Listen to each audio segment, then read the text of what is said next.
Dear students, next class में हमने देखा था कि कैसे इलेक्ट्रिक सर्किट हम लोग बनाते हैं और क्या मेन मेन कंपोनेंट्स होते हैं हमारे इलेक्ट्रिक सर्किट। अब लोग बात करते हैं, जो सबसे इम्पोर्टेंट टॉपिक है इस चैप्टर का वो है ओम्स लॉ। तो सबसे पहले तो ओम्स लॉ क्या करता है? तो ओम्स लॉ आपका एक ऐसा लॉ है जो कि किसी भी इलेक्ट्रिक सर्किट में कितना पोटेंशियल डिफरेंस हो रहा है किसी भी रजिस्टर या कंडक्टर के अक्रॉस, और उस रजिस्टर में कितनी करंट फ्लो कर रही है, इन दोनों के बीच का रिलेशन फाइंड करता है। बात समझ में आई? ये पता करता है is there a relationship between the potential difference across a conductor and the current through it. तो कंडक्टर के अक्रॉस कितना पोटेंशियल डिफरेंस हो रहा है, पोटेंशियल डिफरेंस हो रहा है, और उसमें कितनी करंट फ्लो कर रही है, इसका रिलेशन फाइंड करने के लिए हम लोगों को किसकी जरूरत पड़ती है? Ohm's law. तो ये एक सिंपल सी एक्टिविटी है जिसमें आपका एक छोटा सा वायर का है, लेंथ है। ये आपका एक सिंपल वायर लिया हुआ है। अब वायर है तो ये सिंपल प्योर रेजिस्टेंस होगा। इस रेजिस्टेंस में कितना वोल्टेज ड्रॉप होगा, पोटेंशियल का डिफरेंस होगा, उसको पता करने के लिए हमने पैरेलल में एक वोल्टमीटर इसके साथ लगा दिया। ये पैरेलल कनेक्शन कहलाता है बेटा। अगर हम किसी भी चीज को ऐसे करके कनेक्ट करते हैं तो ये कहलाता है पैरेलल कनेक्शन। और इस रेजिस्टेंस में कितनी करंट फ्लो करेगी उसको मेजर करने के लिए हमने यहाँ पर लगा दिया एक मीटर। ये अभी हमने बताया था ऊपर लास्ट क्लास में कि ये आपकी प्लग की है, और कि ये डॉट होने का मतलब ये है कि ये प्लग की आपकी क्लोज सर्किट को रिप्रेजेंट कर रही है।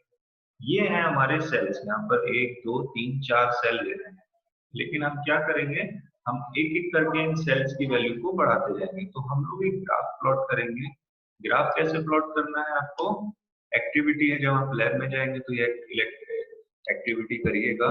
एक्टिविटी आपने ऐसे करना है कि सबसे पहले सिर्फ एक सेल हम सर्किट में कनेक्ट करेंगे। इलेक्ट्रिक सर्किट में जब एक सेल होगा तो यहाँ पर कितनी करंट फ्लो कर रही है उससे हम एमीटर की, यहाँ पर एमीटर की रीडिंग लिखेंगे, और यहाँ पर कितना वोल्टेज ड्रॉप हो रहा है उसकी रीडिंग लिखेंगे। फिर हम सेल को एक की जगह कर देंगे दो, यानी कि अब दो सेल कनेक्ट हो गए। तो जब दो सेल कनेक्ट होंगे तो कितनी करंट फ्लो की और कितना वोल्टेज फ्लो ड्रॉप हुआ यहाँ पर। ऐसे ही 3 और ऐसे ही 4। तो आप एमीटर की वैल्यू यहाँ पर और वोल्ट मीटर की वैल्यू यहाँ पर नोट करते चले जाओगे।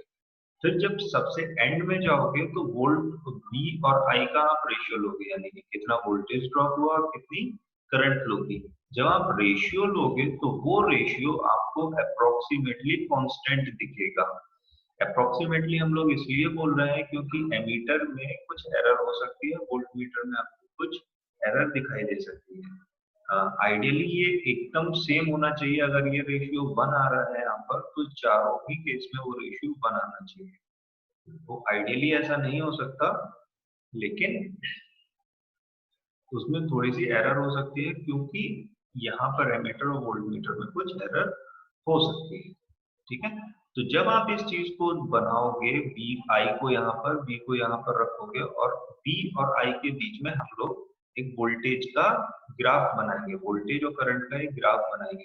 तो वो ग्राफ आपको दिखेगा एक स्ट्रेट लाइन जाता हुआ, इस तरह से straight line passing through origin. So in this activity you will find that approximately the value for V upon I is obtained in each case. Thus, VI graph is a straight line that passes through the origin of the graph. तो VI graph जो होगा वो आपका एकदम straight line होगा जो कि पास करेगा ओरिजिन से। ठीक है, सो ये क्या रिप्रेजेंट करता है? VI is a constant ratio. ये आपको याद रखना है, V और I का जो रेशियो होगा वो हमेशा कांस्टेंट होगा, वो चेंज नहीं करेगा। इस चीज का पता किया था हम 1827 में। जर्मनी के फिजिसिस्ट थे जॉर्ज साइमन ओम, जिनके नाम पर ये लॉ बनाया हुआ है, जॉर्ज साइमन ओम। उन्होंने क्या पता किया? Find out the relationship between the current flowing in a metallic wire and the potential difference across its terminal, यानी कि किसी भी वायर में कितनी करंट फ्लो कर रही है और उसके टर्मिनल्स के बीच में कितना पोटेंशियल डिफरेंस हो रहा है, इसका रिलेशन फाइंड किया था इन ओम साहब ने। इन्होंने ये बोला, ही stated that The electric current flowing through a metallic wire is directly proportional to the potential difference V. इन्होंने क्या बोला, जो भी करंट फ्लो कर रही है उस वायर में वो आपकी डायरेक्टली प्रोपोर्शनल है किसके, पोटेंशियल डिफरेंस के, उसके टर्मिनल के अक्रॉस। जो टर्मिनल के अक्रॉस जितना पोटेंशियल डिफरेंस होगा उसकी डायरेक्टली प्रोपोर्शनल होगी, यानी कि इन दोनों x और y के बीच के में जो भी पोटेंशियल डिफरेंस होगा वो डायरेक्टली प्रोपोर्शनल होगा इस करंट के। ठीक है, तो V is directly proportional to I across its and provided its temperature remains the same। इन्होंने एक कंडीशन दे दी कि provided its temperature remains the same। Temperature क्यों सेम रखा इन्होंने, टेम्परेचर इन्होंने सेम रखा कि जैसे जैसे आपका टेम्परेचर बढ़ता या घटता जाता है, चेंज होता है, उसी हिसाब से एक कांस्टेंट वैल्यू आती है जिसको हम बोलते हैं रेजिस्टेंस।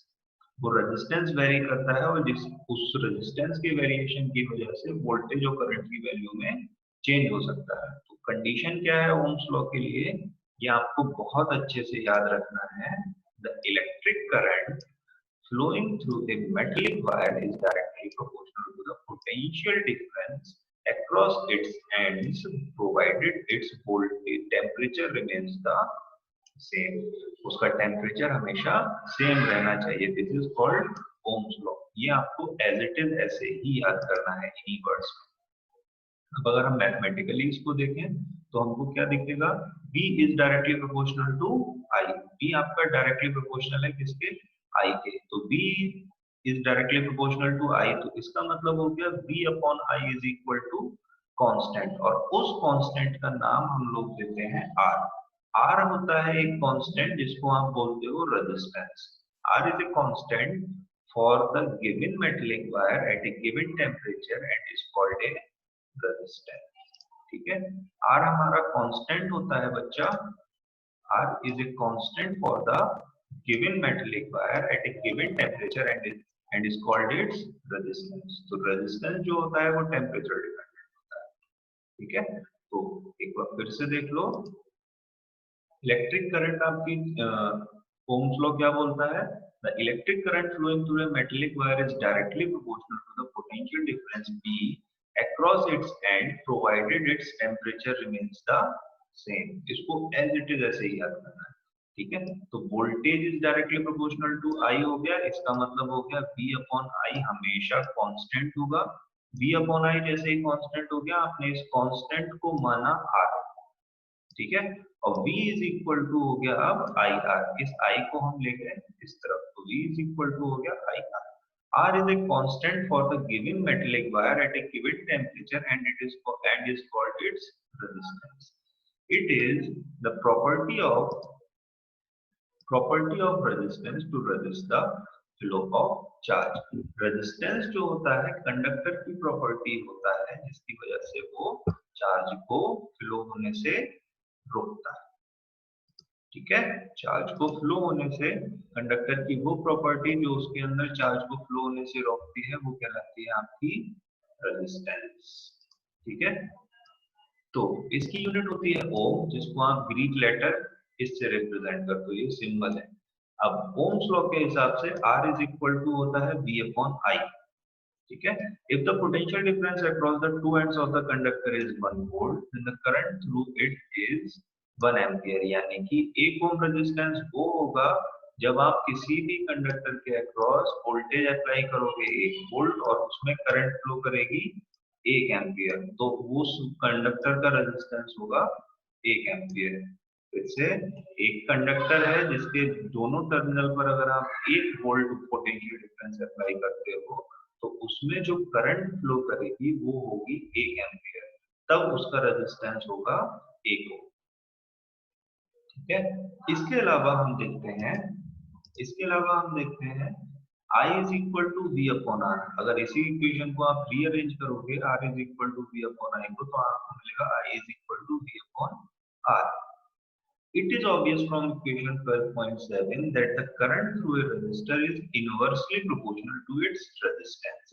यानी कि करंट जो हो गई वो इनवर्सली प्रोपोर्शनल हो गई रेजिस्टेंस के, इनवर्सली प्रोपोर्शनल हो गई किसके, रेजिस्टेंस के। Current through a resistor is inversely proportional to its resistance, यानी कि अगर आप रेजिस्टेंस को डबल कर दोगे तो करंट आपकी हाफ हो जाएगी, ठीक है। If resistance is double, the current gets up.